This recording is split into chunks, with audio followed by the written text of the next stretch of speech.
প্রত্যেকে উঠে দাঁড়িয়ে যাবে। ফাইদাহুম কিয়ামুন ইয়ানদুরুন, দাঁড়িয়ে দেখতে থাকবে কি হচ্ছে এগুলো।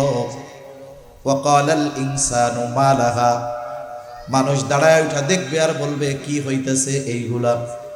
আল্লাহ তাআলা আরেক জায়গায় বলেন ওয়ানুফিখা ফিস সূরি ফাইদাহুম মিনাল আজদাসি ইলা রাব্বিহিম ইয়ানসিলুন। এখানে দ্বিতীয়বার সিংহায় ফুৎকার উদ্দেশ্য প্রত্যেকে তার অবস্থান স্থল থেকে উঠে যাবে। দ্বিতীয়বার সিংহায় ফুৎকার পরে প্রত্যেকে তার অবস্থান স্থল থেকে উঠে যাবে। শুধু তাই না, ইলা রাব্বিহিম ইয়ানসিলুন, প্রত্যেকে তাদের রবের দিকে ছুটতে থাকবে।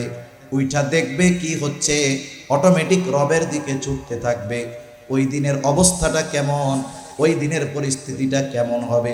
অনেক সময় দেখবেন একেবারে আকাশে পরিষ্কার আবহাওয়া, উজ্জ্বল আবহাওয়া, সূর্যটা সুন্দর মতো আলো দিতেছে, মানুষের মন মেজাজও ফুরফুরে। মুহূর্তের ভিতরে 2-4-5 মিনিটের ভিতরে হঠাৎ করে গোটা আকাশ কালো অন্ধকার মেঘে ছেয়ে যায়। দুপুর বেলায় মনে হয় সন্ধ্যা নেমে এসেছে, রাত চলে এসেছে। আপনার এই 5 মিনিট আগের অবস্থা যেটা ছিল মনের, যখন পরিবর্তন হয়ে ঝড়ের পূর্বাভাস দেখা যায়, একটা গম্ভীর ভাব মনে হয়। অবশ্যই অবশ্যই মানুষের 5 মিনিট আগের মনের অবস্থা আর এই সময়ের অবস্থার মধ্যে পরিবর্তন ঘটে যায়। তখন মানুষ ছুটাছুটি করে জলদি করে বাসায় ঢুকতে হবে।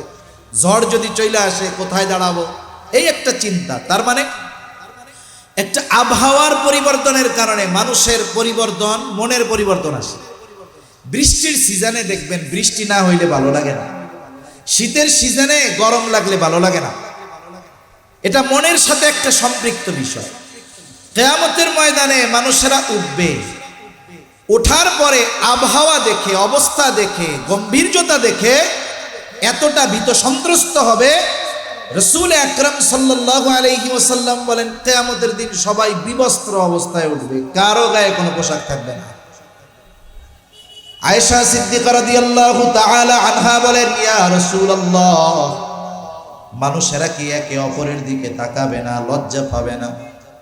নবীজি বলেন, আয়েশা, মানুষ এতটা চিন্তিত ভীত থাকবে যে একজন আর একজনের দিকে তাকানোর বিষয়টা চিন্তাও করবে না।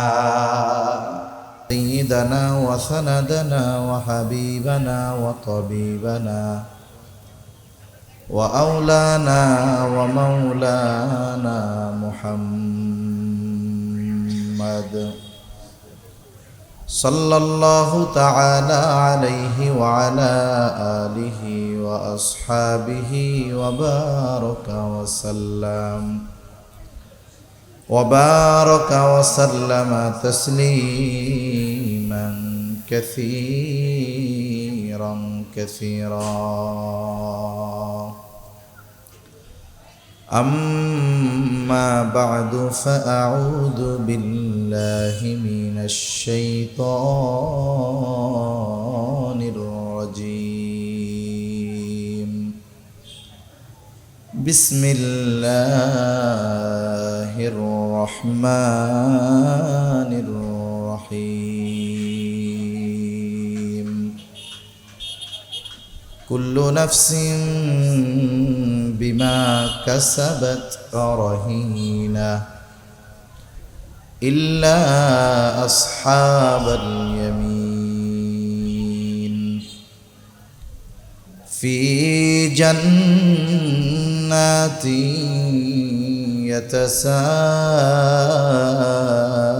يتساءلون عن المجرمين ما سلككم في سقر قالوا لم نك من المصلين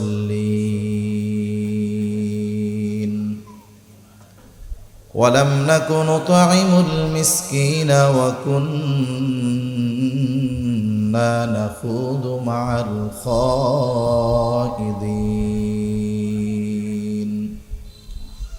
وكنا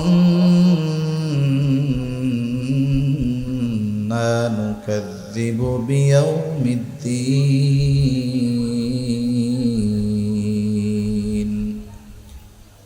حتى أتانا اليقين فما تنفعهم شفاعة الشافعين صدق الله العلي العظيم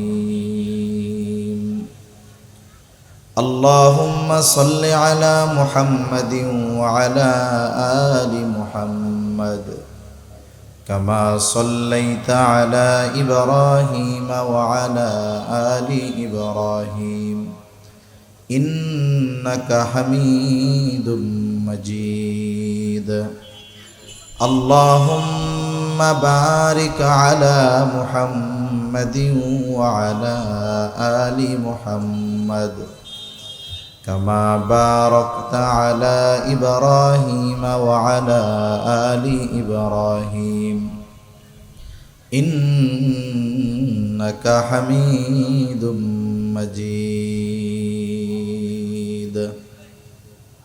الحمد لله ঢাকা জেলার ডেমরা থানাধীন মালা মার্কেট নড়াইবাগ মালা মার্কেট যুব সমাজের উদ্যোগে আয়োজিত 2 দিনব্যাপী তৃতীয় বার্ষিক ওয়াজ ও দোয়ার মাহফিলের সমাপনী দিবসের সম্মানিত শ্রদ্ধেয় সভাপতি, প্রধান অতিথি, বিশেষ অতিথিবৃন্দ সহ সম্মানিত শ্রদ্ধেয় উলামা ইকরাম, সামনে উপস্থিত মুরব্বিয়ানে কেরাম, সমবয়সী যুবক বন্ধু, স্নেহের ছোট ভাই, পর্দার অন্তরালে অবস্থানরতা সম্মানিত শ্রদ্ধা মা ও বোন, দয়াময় আল্লাহ রব্বুল আলামিনের দরবারে অগণিত শুকর যে মহান মালিক আমাদের হায়াতে বরকত দিয়ে সুস্থ রেখে তার মহান হুকুম এশার নামাজের পরে হাদিসের ভাষায় জান্নাতের বাগানে আসার বসার কিছু দিনই কথা বলবার এবং শ্রবণ করবার সুযোগ যে মহান মনিব আমাদের দান করেছেন, সে মহান মনিবকে খুশি করার জন্য মহব্বতের সাথে জবান খুলে অন্তর থেকে আমরা একবার কালিমাতুশ শুকর পাঠ করি আলহামদুলিল্লাহ। অগণিত দুরুদ ও সালাম সৈয়দুল আম্বিয়া, আশরাফুল আম্বিয়া, খাতামুল আম্বিয়া, ইমামুল মুরসালিন, রহমাতুল্লিল আলামিন মুহাম্মদুর রাসূলুল্লাহ সাল্লাল্লাহু আলাইহি ওয়াসাল্লামের উপর আমি আপনাদের খেদমতে পবিত্র কোরআনুল কারীমের প্রসিদ্ধ এক সূরা মুদ্দাসসির থেকে কয়েকটা আয়াত তিলাওয়াত করেছি। আল্লাহ তাআলার কাছে তৌফিক চাই, আল্লাহ তাআলা কিছু কথা বলার তৌফিক দান করেন যে কথাগুলো আমাদের সবার দুনিয়া এবং আখিরাতের জন্য কল্যাণকর হয়। সকলে বলি আমিন। মনিটরের আওয়াজটা আরো ছাড়েন, একটু ছেড়ে দেন না আওয়াজটা। সম্মানিত উপস্থিতি, আমরা যারা এখন এখানে আছি, আমরা সহ গোটা দুনিয়াতে যত মানুষ এখন আছে, আজ থেকে নিয়ে 100 বছর পর আজকে চলতেছে 2024 সাল। 2124 সালে এটা মোটামুটি নিশ্চিতভাবে বলা যায় এখন আমরা যারা দুনিয়াতে আছি আর কেউ দুনিয়াতে থাকব না। এ দুনিয়া থেকে আমাদের সকলকে চলে যেতে হবে, এটাই চূড়ান্ত কথা। এই দুনিয়াতে মানুষ বিভিন্ন দলে বিভিন্ন মতে বিভক্ত আছে, এমনকি স্রষ্টার অস্তিত্ব নিয়েও এ পৃথিবীতে মানুষ মোটামুটি 3টা দলে বিভক্ত আছে। একদল এরা স্রষ্টার অস্তিত্বে বিশ্বাস করে, এর মধ্যে আবার অনেকগুলো দল আছে যেমন স্রষ্টার অস্তিত্বে বিশ্বাস করে তবে স্রষ্টার সাথে শিরক করে, আছে না? এরকম আছে। একদল গেল বিশ্বাস করে, এটা এক পাশে থাকলো। আর এক দল আছে সংশয়বাদী, এরা হলো মুযাবযাবিনা বাইনা যালিক, একবার ওইদিকে দৌড়ায় একবার ওইদিকে দৌড়ায়। মাঝে মধ্যে কয় না রে স্রষ্টা বইলা কিছু নাই, আবার মাঝে মধ্যে চিন্তা ভাবনা করে স্রষ্টা না হইলে এগুলো সৃষ্টি হইল কেমনে। এইরকম একটা গ্রুপ আছে। আর একটা গ্রুপ সরাসরি স্রষ্টার অস্তিত্বকে অস্বীকার করে, যে স্রষ্টা বলে পৃথিবীতে কিচ্ছু নেই, সব কিছু অটোমেটিক এমনি এমনি হয়েছে, এইরকম একদল লোক আছে। তাহলে স্রষ্টার অস্তিত্ব নিয়েও মানুষের মধ্যে বিভক্তি আছে। কিন্তু বলেন তো, মরতে হবে এই ব্যাপারে কয়টা দল আছে? যে কেউ কেউ বলে না আমরা মরবো টরবো না, এ দুনিয়াতে চিরদিন থাকবো, এরকম কোন গ্রুপ আছে নাকি দুনিয়ায়? এই ব্যাপারে সবাই একমত যে এ দুনিয়া ছেড়ে আমাদেরকে চলে যেতেই হবে। তাজ থেকে 100 বছর পরে আমাদের চলে যেতে হবে। এ পৃথিবীতে এখন যারা আছে এরা কেউ থাকবে না, আমাদের চলে যাওয়া লাগবে, এটাই সত্য কথা। বাস্তবতা হলো এই সত্যটার ব্যাপারেই আমরা সবচাইতে বড় গাফেল। শয়তান আমাদেরকে এই কথাটা সহজে মনে করতে দেয় না। শয়তান আমাদের চিন্তার মধ্যে খালি ঢুকায়, কেমনে তোর গাড়ি হবে, কেমনে তোর বাড়ি হবে, কেমনে তোর সম্মান প্রভাব প্রতিপত্তি বাড়বে, এগুলো ছেড়ে যে চলে যেতে হবে এই চিন্তা শয়তান সহজে করতে দেয় না। কারণ আমরা যদি দৈনিক কিছু সময় মৃত্যুর কথা মনে করতাম, মৃত্যুর কথা স্মরণ করতাম, বেশি বেশি মৃত্যুর বিষয়টা আলোচনা করতাম, তাহলে দেখা যাইত এই সমাজ থেকে অটোমেটিকলি অনেক পাপাচার, অনাচার, গোনা, অপরাধ অটোমেটিক কমে যাইত, ঠিক কিনা? কিন্তু শয়তান আমাদেরকে এগুলো মৃত্যুর কথা মনে করতে দেয় না। শয়তান মনে করতে দিক আর না দিক, একদিন আমাদের চলে যেতেই হবে, এ ব্যাপারে কোনো সন্দেহ নাই। এই যে আমার সামনে একটা পানির বোতল আছে, দেখছেন? এই পানির বোতলের মধ্যে লেখা আছে উৎপাদনের তারিখ 6 তারিখ 10 মাস 2024। আবার একটা মেয়াদ লেখা আছে 5 তারিখ 10 মাস 2025। বলেন তো, এই পানির বোতলটা কাউকে যদি 5 তারিখ 10 মাস 2027 সালে গিয়া ইনটেক বোতলটা দেওয়া হয়, সে যখন দেখবে যে এর মেয়াদ আরো 1 বছর আগে ফুরিয়ে গেছে, এই পানির বোতলের দাম 15 টাকা, তাকে যদি বলা হয় 15 টাকা লাগবে না, 3 টাকা দাও, তোমার এই বোতলটা দিয়ে দেই, বলেন তো সে কিনবে নাকি? কিনবে তো না। বরং মেয়াদহীন এই বোতলটা যদি কোনো দোকানে পাওয়া যায় তার নামে মামলা হয়ে যাবে। তার মানে এই পানি পানের উপযুক্ত কতদিন? বলে মেয়াদ আছে যতদিন। মেয়াদ এখানে লেখা আছে। বলেন তো আমাদের এই দুনিয়ায় কতদিন অবস্থান হবে এর একটা মেয়াদ আছে না নাই? আছে। আমি আপনি যখন মাতৃগর্ভে ছিলাম তখনই আমার আপনার মেয়াদ কতদিন লেখা হয়ে গেছে। কিন্তু বোতলের গায়ের মেয়াদটা দেখা যায়, কিন্তু আমার আপনার হায়াতের মেয়াদ কতদিন এটা জানা যায় না। আমাদের প্রত্যেকেরই একটা নির্ধারিত সময় আছে, নির্ধারিত একটা মেয়াদ আছে, এটা অজানা। কিন্তু এই মেয়াদ যখন ফুরিয়ে যাবে, সময় যখন ফুরিয়ে যাবে, তখন আমি সুস্থ থাকি আর অসুস্থ থাকি, আমি বৃদ্ধ হই আর যুবক থাকি, আমি কিশোর হই আর যুবক হই, আমার বয়স 15 হোক আর 40 হোক আর 50 হোক, এটা দেখা হবে না। মেয়াদ শেষ তো এক মুহূর্ত এই দুনিয়াতে অবস্থান করা যাবে না।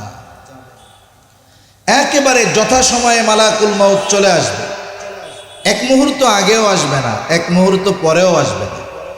আল্লাহ তাআলা কোরআনুল কারীমের মধ্যে বলেন, ফাইদা জাআ আজালুহুম লা ইস্তাখিরুনা সাআতান ওয়া লা ইস্তাকদিমুন।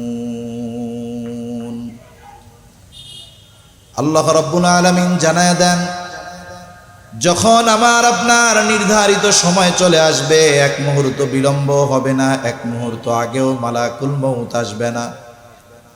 কারণ এই পৃথিবীতে অনেক মানুষ আছে বছরের পর বছর লাইফ সাপোর্টে আছে, আবার অনেক মানুষ আপনার আমার আশেপাশে আছে, রাতের বেলা একসাথে কথা বলে বাড়িতে ফিরে গেছে, সকালবেলা আর তার ঘুম ভাঙে নাই। এইরকম নজির, এইরকম ঘটনা আমার আপনার পাশে অনেক ঘটে। দেখা যায় সন্ধ্যায় সুস্থ, রাতের বেলা দুনিয়া থেকে চলে যায়। একদিন আমার আপনার সময় যখন চলে আসবে, সুস্থ থাকি আর অসুস্থ থাকি, বেঁচে থাকা যাবে না, চলে যেতে হবে দুনিয়া থেকে। একটা মানুষের ওই অবস্থা যখন হয়, মসজিদের মধ্যে তার ব্যাপারে অ্যালার্ম দেওয়া হয়, বলা হয় অমক এলাকার অমক, অমকের ছেলে অমক আজ বিকাল 5 ঘটিকার সময় ইন্তেকাল করিয়াছে, আগামীকাল সকাল 10টায় তার জানাজা অনুষ্ঠিত হবে। অতএব ধর্মপ্রাণ সকল মুসলমানদেরকে উক্ত মরহুমের জানাজায় শরীক হওয়ার জন্য অনুরোধ করা গেল। এরকম প্রচার আপনাদের অঞ্চলে হয়তো। ভাই সাউন্ডটা একটু বাড়াবেন মেহরবানি করে, সাউন্ডটা ছাড়েন না আর একটু, এতবার বললে তো খারাপ লাগে নিজের কাছে। তাহলে এই ঘোষণা আমাদের সমাজে দেওয়া হয়। আজকে অনেকের ব্যাপারে আমরা এই ঘোষণা শুনি, একদিন আমার আপনার ব্যাপারেও ঘোষণা দেওয়া হবে। এই ঘোষণা দেওয়ার মাঝে একটা শব্দ বলা হয়, অমকে ইন্তেকাল করিয়াছে। ইন্তেকাল, ইন্তেকাল শব্দটি আরবি শব্দ, অর্থ স্থানান্তরিত হওয়া। অনেক সময় দেখবেন একটা বিল্ডিং এর মধ্যে একটা দোকান আছে, শোরুম আছে, ব্যাংক আছে, অনেক সময় ওই ভবনটা চেঞ্জ করে আরেক ভবনে তারা তাদের অফিস নিয়ে যায়। তখন প্রচারপত্রের মধ্যে লেখে এই ব্যাংক বা এই শোরুম, এই দোকান স্থানান্তরিত করা হয়েছে, অমুক জায়গায় নিয়ে যাওয়া হয়েছে। তার মানে এই দুনিয়া থেকে আমরা স্থানান্তরিত হই, চূড়ান্তভাবে নিশ্চিহ্ন হয়ে যাই না। কারণ আল্লাহ রাব্বুল আলামিন আমাদের মঞ্জিলে মাকসুদ, একেবারে শেষ অবস্থানে পৌঁছানোর আগ পর্যন্ত কয়েকটা ধাপ, কয়েকটা মঞ্জিল, কয়েকটা স্টেশন অতিক্রম আমাদের দ্বারা করান। যেমন একটা সময় আমরা কিছুই ছিলাম না, না ছিল এই দেহ, না ছিল এই রূহ, কিছুই ছিল না। আল্লাহ রাব্বুল আলামিন আদম আলাইহিস সালামকে সৃষ্টি করলেন। আল্লাহ তাআলা কোরআনুল কারীমের মধ্যে বলেন, ইয়া আইয়ুহান নাসুত্তাকু রাব্বাকুমুল্লাযী খালাকাকুম মিন নাফসিন ওয়াহিদা ওয়া খালাকা মিনহা যাওজাহা ওয়া বাথসা মিনহুমা রিজালান কাসীরান ওয়া নিসা। আল্লাহ রাব্বুল আলামিন জানায় দেন, আমাদেরকে এক প্রাণ থেকে আল্লাহ তাআলা সৃষ্টি করেছেন। তার মানে মানব সৃষ্টির মূল উৎস আল্লাহ তাআলা আদম আলাইহিস সালাম থেকে মূলত মানব বিস্তারের জন্য যেই ব্যবস্থাপনা এটা গ্রহণ করেছেন। খলাকাকুম মিন নাফসিন ওয়াহিদা, একটি প্রাণ থেকে আল্লাহ তাআলা আমাদের সৃষ্টি করেছেন। হাদিসের মধ্যে আসছে, আদম আলাইহিস সালাতু ওয়াস সালামকে সৃষ্টি করবার পর আল্লাহ তাআলা আদম আলাইহিস সালামের পৃষ্ঠদেশ তথা পিঠ থেকে কিয়ামত পর্যন্ত যত মানুষ আসবে, যত মানুষ আছে, যত মানুষ দুনিয়া থেকে চলে গেছে, আল্লাহ তাআলা সকলের রূহ একত্রে আদম আলাইহিস সালামের পৃষ্ঠদেশ থেকে বের করেছে। আর এই রূহ হলো আমাদের মূল, এটা কোনো সময় ধ্বংস হবে না, এটা অবিনশ্বর। কারণ অবিনশ্বর হওয়ার কারণ কি? রূহের আকৃতি দেখতে শুনতে কেমন এটা তো আমাদের জানা নাই, তবে এতটুক জানা এই রূহ হলো আল্লাহ তাআলার আদেশ। রূহ কার আদেশ? আল্লাহ তাআলার আদেশ। আল্লাহ যেমন চিরন্তন, ওনার আদেশও চিরন্তন। এজন্য রূহ শুধু স্থান পরিবর্তন করে কিন্তু ধ্বংস হয়ে যায় না। যেমন এই দুনিয়ায় আসার আগে সর্বপ্রথম আদম আলাইহিস সালামের পৃষ্ঠদেশ থেকে আল্লাহ তাআলা আমাদের বের করলেন। আমরা অবস্থান করলাম রূহের জগতে, আলমে আরওয়াহ, রূহের জগতে। দীর্ঘকাল ওই জায়গায় আমাদের অবস্থান ছিল। এরপরে আল্লাহ তাআলা আমাদেরকে পাঠাইলেন আলমে বাতন, মায়ের পেটের মধ্যে। ওইখান থেকে আল্লাহ তাআলা আমাদেরকে পাঠাইলেন আলমে দুনিয়া। এখন আমরা দুনিয়ার জগতে আছি। আবার যখন সময় ফুরিয়ে যাবে, আমার আপনার এই দেহ থেকে রূহ বিচ্ছিন্ন হয়ে যাবে, আমাকে আপনাকে নতুন এক গন্তব্যে পাড়ি জমাতে হবে, যেই জগতের নাম হলো আলমে বরজাখ। জগৎটা লোকচক্ষুর অন্তরালের এক জগৎ। ওই জগতের কিছু দুনিয়ার মানুষ দেখতে পারে না, আর দেখা যায় না বিধায় ওটাকে অস্বীকার করারও কোনো সুযোগ নাই। দুনিয়ার অনেক কিছু আছে আমরা না দেখাই বিশ্বাস করি, দুনিয়ার অনেক কিছু আছে না দেখাই মাইনা নেই। অনেক মানুষ অতি পণ্ডিতগিরি দেখাতে গিয়ে আলমে বরজখ অস্বীকার করে, বলে যা দেখি না এটা মানি না, নাউজুবিল্লাহ। যা ওই দিকে যেতে গেলে কথা অন্যদিকে চলে যাবে। তাহলে একদিন আমাদেরকে স্থানান্তরিত হতে হবে, ইন্তেকাল, দুনিয়ার জগৎ থেকে আমাদের স্থানান্তরিত হতে হবে আলমে বরজখে। ওই জগতে আমাদের চলে যেতে হবে। কারণ একটা মানুষ যখন ইন্তেকাল করে, মনে করেন ঢাকার এক হসপিটালে মারা গেছে, জানাজার সময় নিকটবর্তী এই লোকটার মা বাবার দেওয়া একটা নাম ছিল, কিন্তু ওই লাশের জন্য, জানাজার জন্য অপেক্ষমান ব্যক্তিরা বারবার বলে লাশ কখন আসবে, লাশ আসে না কেন, লাশ কত দূর আসলো।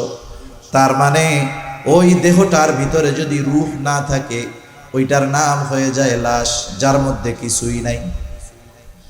এরপরে আমাদের স্থানান্তরিত হওয়া লাগলো আলমে বরজখে। ওইখানকার অবস্থা কেমন? অনেক কথার সম্মিলিত কথা হলো এইটা, আলমে বরজখে কারো কবর হবে জান্নাতের বাগান, কারো কবর হবে জাহান্নামের একটা গর্ত। যার কবরটা জান্নাতের বাগান হয়ে যাবে, তথা 3 প্রশ্নের জবাব যেই ব্যক্তি যথাযথভাবে দিতে পারবে, তার কবরটা জান্নাতের বাগান হয়ে যাবে। কবরে তথা আলমে বরজখে আমাদের প্রত্যেককে 3টা করে প্রশ্ন করা হবে। জানা আছে তো আপনাদের? 3 প্রশ্ন জানা আছে না? এরকম আছেন নাকি কেউ যে না এই 3 প্রশ্ন আমাদের জানা নাই? এরকম কেউ আছেন? আছেন নাকি এরকম যে না কবরে কি 3 প্রশ্ন করবে হুজুর এটা তো জানা নাই? জানা আসেনি সবার? সবার জানা আছে। মনে রাখতে হবে, যেই প্রশ্ন পরীক্ষার হলে গিয়ে জানা যায়, ওই প্রশ্ন উত্তর হলে গিয়ে দেওয়া এটা কঠিন না, সহজ বিষয়। কিন্তু যেই প্রশ্ন আগে জানায় দেওয়া হয় পরীক্ষার আগে, বুঝতে হবে হলে গিয়ে মানে যেখানে জবাব দিতে হবে ওই জায়গায় গিয়ে বাস্তবে জবাব দেওয়া কঠিন। দুনিয়ার পরীক্ষার প্রশ্নের জবাব নির্ভর করে লেখাপড়ার সাথে, আর পরকালে যেই প্রশ্ন করা হবে, কবরে যেই প্রশ্ন করা হবে, এটা নির্ভর করে আমলের সাথে। এখন যদি কেউ চিন্তা করে 3 প্রশ্ন তো আমাদের জানাই আছে, তাইলে মরার সময় ওসিয়াত করে যাবো যে মুখস্থ তো দুনিয়ায় ভালো মতো কর্মই করবো, সাথে ওসিয়ত করবো যে এই 3 প্রশ্নের জবাব সুন্দর মতো আমার লেখা দিবি। ফিরিস্তা আইসা জিজ্ঞাসা করতে দেরি, আমি দেখায় বলবো যে কি প্রশ্ন করবেন জানি, জবাবেই যে আছে। এখন বলেন তো, দুনিয়ায় পরীক্ষার হলে নকল নিয়ে গেলে যদি প্রশ্ন বাইদা যায়, ধুমসে লেখা যায়, কিন্তু এই প্রশ্ন যদি কেউ লেখাও নিয়ে যায়, জায়গা মতন গিয়া জবাব দেওয়া সম্ভব, যদি আমল না করে সম্ভব না। এই 3 প্রশ্নের জবাব নির্ভর করতেছে আমলের সাথে। প্রশ্ন 3টা কি, যেহেতু কথায় আসলো একটু বইলাই দেই। 1 নম্বর প্রশ্ন হবে আমার রব্বুক, তোমার রব কে? বলেন তো আমাদের রব কে? জোরে বলেন না কে? 2 নম্বর প্রশ্ন হলো আমা দীনুক, তোমার দিন কি? বলেন তো আমাদের দিন কি? 3 নম্বর প্রশ্ন নবীজিকে দেখিয়ে বলা হবে মা হাদার রাজুলুল্লাযী বুইসা ফীকুম, অথবা নবীর ব্যাপারে জিজ্ঞাসা করা হবে ওমান নাবিয়্যু, বলেন তো আমাদের নবীকে। এই 3 প্রশ্নের জবাব আমরা সবাই দিতে পারবো, মুসলিম অমুসলিম সবাই পারবে, ছোট বাচ্চাটাও পারবে। কিন্তু বাস্তবতা হলো প্রথম প্রশ্ন আমার রব আল্লাহ, আমি আল্লাহ তাআলাকে রব বলে স্বীকার করবার পরে ওই রবের আদেশ নিষেধ যদি যথাযথভাবে মান্য না করি, তাহলে যতই মুখস্থ করি না কেন কবরে গিয়ে মার রব্বুকা এই প্রশ্নের জবাব আমাদের দেওয়া সম্ভব হবে না। দুনিয়ায় রবের নাফরমানি কইরা যদি মুখস্থ করা হয় আমার রব আল্লাহ, গোটা হায়াত অতিবাহিত হয়েছে রবের নাফরমানি করে, ওই ধরনের মানুষ কবরে গিয়ে এই প্রশ্নের জবাব দিতে পারবে না। প্রশ্ন করা হলো আমা দীনুক, তোমার দিন কি? সারা জীবন ইসলামের বিরুদ্ধাচরণ করেছে। না ছিল ব্যক্তি জীবনে ইসলাম, না ছিল পারিবারিক জীবনে ইসলাম, না ছিল অর্থনৈতিক জীবনে ইসলাম, না ছিল সামাজিক জীবনে ইসলাম, না ছিল রাষ্ট্রীয় ব্যবস্থাপনায় ইসলাম। কোথাও ইসলামের গন্ধ নাই। এইবার প্রশ্নের জবাব জানা যে আমার দিন হলো ইসলাম, কিন্তু ইসলামের উপরে নিজে না পরিচালিত হয়ে যদি কবরে যাওয়া হয়, আল্লাহর কসম প্রশ্নের ওই জবাব দেওয়া তার জন্য সম্ভব হবে না। প্রশ্নের জবাব যদি দিতে হয়, ইসলামের আলোকে নিজেকে সাজাতে হবে। নবীজির ব্যাপারে জিজ্ঞাসা করবে, কে এই ব্যক্তি যাকে তোমাদের কাছে প্রেরণ করা হয়েছিল? কে জবাব দিতে পারবে? যে নবীর সুন্নাতের উপরে নিজের জীবনকে সাজিয়েছে, নবীর আদর্শের আলোকে নিজের জীবনকে সাজিয়েছে, সে জবাব দিবে। ইনি হলেন আমাদের নবী মুহাম্মদুর রাসূলুল্লাহ।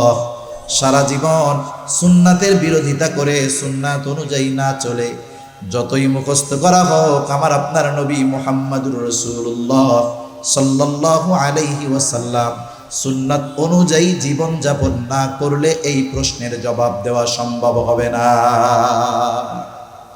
তাহলে এই তিন প্রশ্নের জবাব নির্ভর করে আমলের সাথে। যদি আমরা এই তিন প্রশ্নের আলোকে দুনিয়ার জীবন গড়ি, কেউ যদি গড়ে আর ওই ব্যক্তি যদি জীবনে কোনোদিন না শুনে যে রব আল্লাহ প্রশ্ন করা হবে, রবকে, দিনকে, নবীকে, সে যদি দুনিয়ায় নাও শোনে, আমল যদি করে, জায়গা মতো গিয়ে প্রশ্ন করলে জবাব দিতে পারবে কি পারবে না? পারবে। প্রশ্নের জবাব যে দিবে সে তো পরীক্ষায় পাস। আল্লাহ তাআলার পক্ষ থেকে ঘোষণা আসবে, সাদাকা আবদি সাদাকা আবদি ফাফরিশুহু মিনাল জান্নাহ ওয়ালবিসুহু মিনাল জান্নাহ ওয়াফতাহু লাহু বাবান ইলাল জান্নাহ। আল্লাহর পক্ষ থেকে ঘোষণা আসবে, আমার বান্দা সত্য বলেছে, সত্য বলেছে। তার কবরে জান্নাতের বিছানা আইনা বিছায়া দাও, তাকে জান্নাতি পোশাক এনে পরায় দাও, তার কবরের সাথে জান্নাতের সাথে একটা দরজা খুলে দাও। আর এক হাদিসের মধ্যে আসছে, ফেরেশতারা বলতে থাকবে, ঘুমাও নতুন দুলা যেমনে ঘুমায়।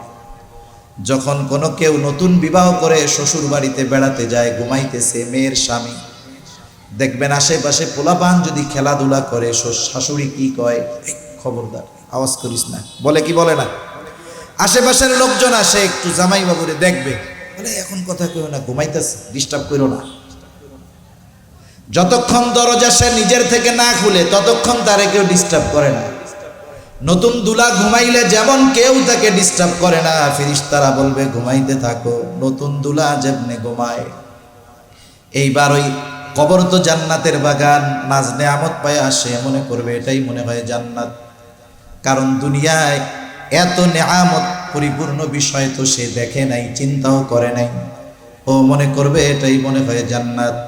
এইবার ফেরেশতারা তাকে বলবে, না না, এটা জান্নাত নয়, বরং জান্নাতে তোমার জন্য এর চাইতে অকল্পনীয় নেয়ামত আল্লাহ তাআলা রেখে দিয়েছে, যেটা তোমাকে কিয়ামতের পরে প্রদান করা হবে।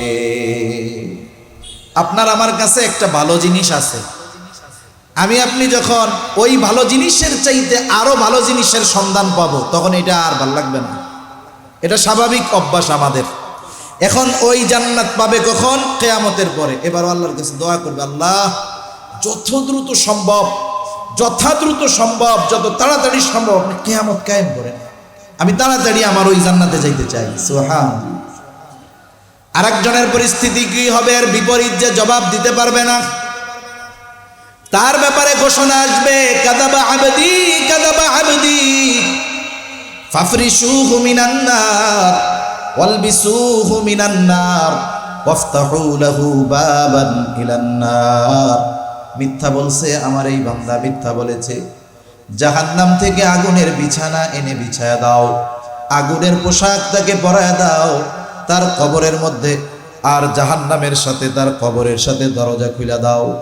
ওই ব্যক্তি মনে করবে এটাই মনে হয় জাহান্নাম, কারণ এর চাইতে কঠিন কষ্টের আর কোনো কিছুই হতে পারে না। প্রচণ্ড কষ্ট অনুভব হতে থাকবে। এইবার ফেরেশতারা তাকে জানায় দিবে, না, তোমার জন্য যেই জাহান্নাম প্রস্তুত আছে ওই শাস্তির তুলনায় এটা কোনো কিছুই না। আমরা সবাই কম বেশি মুসিবতে থাকি। একজন টাকা পয়সাওয়ালা মানুষ, এরেও যদি জিজ্ঞাসা করেন কেমন আছেন, দেখবেন একজন গরিব মানুষ যা বলবে ভালো আছি, উনার আরো বিপদ বেশি। উনি বলবে আমি আরো বড় মুসিবতে আছি। এখন আমরা যদি ছোটখাটো মুসিবতে থাকি, ওই সময় যেটা বড় মুসিবত, আমার মতো মুসিবতে, আমার মতো বিপদে আর কেউ নেই। কিন্তু ওই বিপদের চাইতে যদি বড় বিপদের সম্মুখীন আমরা হয়ে যাই, তখন কি মনে হবে? যেটা আছে এটাই বালা, ঠিক কিনা বলেন? এইটাকে আর বিপদ মনে হবে না। ওরা জাহান্নামের শাস্তির খবরে এত ভীত সন্ত্রস্ত হবে, ওদের কাছে মনে হবে এই খবরই আরামে আছে। এবার আল্লাহর কাছে তারা ফরিয়াদ করবে, আল্লাহ সহজে যেন কিয়ামত কায়েম না হয়। ওরা যতই বলুক কাজ হবে না। আল্লাহ তাআলা একটা সময় এই পৃথিবী ধ্বংস করে দিবেন। ইসরাফিল আলাইহিস সালামও প্রস্তুত।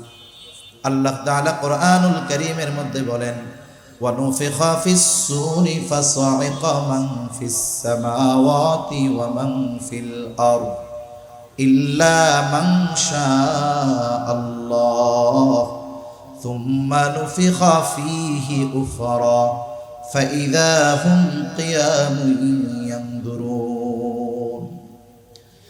আল্লাহ রাব্বুল আলামিনের নির্দেশে ইসরাফিল আলাইহিস সালাম সিংহায় ফুৎকার দিবেন। প্রথমবার সিংহায় ফুৎকার দেওয়া হবে, ফাসাইকা মান ফিস সামাওয়াতি ওয়া মান ফিল আরদ। আসমান আর জমিনের মধ্যবর্তী স্থানে যত প্রাণী আছে, যত প্রাণ আছে, সব জ্ঞান হারিয়ে ফেলবে। মুফাসসিরিনে কেরাম বলেন, প্রথমে জ্ঞান হারাবে, এরপরে তাদের মৃত্যু হবে। তার মানে আল্লাহ তাআলা যেগুলো চান সেগুলো ছাড়া, যাদের চান তারা ছাড়া যত প্রাণী আছে, যত প্রাণ আছে, যত মানুষ আছে, সকলে মৃত্যুবরণ করবে। তার মানে সর্বশেষ মানুষটাও আলমে বরজখের বাসিন্দা হয়ে যাবে। আল্লাহ তাআলা বলেন, সুম্মা নুফিখা ফীহি উখরা ফাইযা হুম কিয়ামুন ইয়ানদুরুন। এক সিংহায় মানব সভ্যতার ইতিহাস শেষ। মানব জাতির ইতিহাসের ইতি ঘটবে, পৃথিবীর অবস্থানের ইতি ঘটবে। আবার পরবর্তীতে আরেক সিংহায় ফুৎকার দেওয়া হবে। ওইটার দ্বারা কি হবে? প্রত্যেকের অবস্থান স্থল থেকে উঠে যাবে, দাঁড়িয়ে যাবে, দাঁড়ায়া তাকায়া তাকায়া দেখতে থাকবে কি হইতাছে এইগুলা। এখন এই যে দুই সিংহায় ফুৎকারের মাঝে ব্যবধানের সময়টা কতকাল? আমরা আলমে বরজখে থাকবো কতদিন? দুনিয়ায় তো 50, 60, 70 বছর থাকবো সর্বোচ্চ। কিন্তু আলমে বরজখে দুনিয়া থেকে ইন্তেকালের পরে কিয়ামতের আগ পর্যন্ত কতদিন থাকতে হবে? সর্বোচ্চ হিসাবটা থাকলো এক পাশে, সর্বনিম্ন হিসাবটা কি? মুফাসসিরিনে কেরাম বলেন, যেই ব্যক্তি সর্বশেষ এই দুনিয়া থেকে বিদায় নিবে, তাকেও কমপক্ষে 40,000 বছর আলমে বরজখে থাকতে হবে। সুবহানাল্লাহ। শব্দ একটা, সুম্মা, এর মধ্যে পার হয়ে যাবে কমপক্ষে 40,000 বছর। শুধু তাই না, এই আয়াতগুলোর আলোকে একথাও বোঝা যায় যে যাদের কবরে আযাব ছিল, আযাব, এই আযাবের প্রারম্ভে যারা মনে করতেছিল এটাই মনে হয় জাহান্নাম, কারণ এর চাইতে কঠিন শাস্তি আর হতে পারে না, ওই মানুষগুলাও হাসরের ময়দানের অবস্থা দেখে তার যে আযাব হচ্ছিল কবরে সেটাও ভুলে যাবে। আল্লাহ তাআলা বলেন, ক্বালু ইয়া ওয়াইলানা মান বাআসানা মিন মারকাদিনা হাযা মা ওয়া'আদার রাহমানু ওয়া সাদাকাল মুরসালুন। আল্লাহ রাব্বুল আলামিন বলেন, ক্বালু ইয়া ওয়াইলানা মান বাআসানা মিন মারকাদিনা। তারা বলবে, হায় দুর্ভোগ, ইয়া ওয়াইলানা মান বাআসানা মিন মারকাদিনা, কে আমাদেরকে আমাদের অবস্থান স্থল থেকে জাগায় দিল? জাগানো কাকে হয়? বলে যে ঘুমায় তাকে। তাদের এই কথার জবাব ফিরিস্তারা অথবা মুমিনারা জবাব দিয়ে বলবে, হাযা মা ওয়া'আদার রাহমানু ওয়া সাদাকাল মুরসালুন। আরে শোনো, এটা তো দয়াময়ের সেই প্রতিশ্রুত দিবস। হাদা মা ওয়াদার রহমান, যেই দিবসের ওয়াদা তিনি দিয়েছিলেন। শুধু তাই না, ওয়াসাদাকাল মুরসালুন, তিনি যাদেরকে প্রেরণ করেছিলেন নবী রাসূল যারা, সকলেই এই দিবসের সত্যায়ন করেছে। এটাই সেই দিবস। এই দিবসের এক নাম হলো ইয়াউমুল হাসর, একত্রিতকরণ দিবস। কারণ এই দিন পৃথিবীর সবাইকে একত্রিত করা হবে। এই দিবসের এক নাম হলো ইয়াউমুল জাযা, প্রতিদান দিবস। দুনিয়াতে একটা মানুষ যদি সর্বোচ্চ ভালো কাজ করে, তার ভালো কাজের পূর্ণ প্রতিদান দুনিয়াতে দেওয়া হয় না, দেওয়া সম্ভব নয়। একটা মানুষ যদি সর্বোচ্চ মন্দ কাজ করে এই দুনিয়ায়, তাকে ওই মন্দ কাজের প্রতিদান এই দুনিয়ায় পরিপূর্ণ দেওয়া হয় না, দেওয়া সম্ভব নয়। তাহলে ভালো কাজ হোক আর মন্দ কাজ হোক, মানুষের দুনিয়ার কর্মের পূর্ণ প্রতিদান দেওয়া হবে কিয়ামতের দিন। এই জন্য ওই দিবসের এক নাম হলো ইয়াউমুল জাযা, প্রতিদান দিবস। আল্লাহ তাআলা বলেন, ওয়া ইন্নামা তুওয়াফাউনা উজুরাকুম ইয়াউমাল কিয়ামাহ ফামান যুহজিহা আনিন নার ওয়া উদখিলাল জান্নাতা ফাকাদ ফাজ। কর্মের প্রতিদান দেওয়া হবে কিয়ামতের দিন, পরিপূর্ণ প্রতিদান। জাহান্নাম থেকে, আগুন থেকে তথা জাহান্নাম থেকে তাদেরকে বাঁচানো হবে, জান্নাতে প্রবেশ করানো হবে। আল্লাহ তাআলা বলেন ফাকাদ ফাজ, ওই মানুষগুলোই সফল। আল্লাহ তাআলা আমাদেরকেও সফলদের দলে অন্তর্ভুক্ত হওয়ার তৌফিক দান করেন। হাসরের ময়দানে বিচার আচার তো হবে।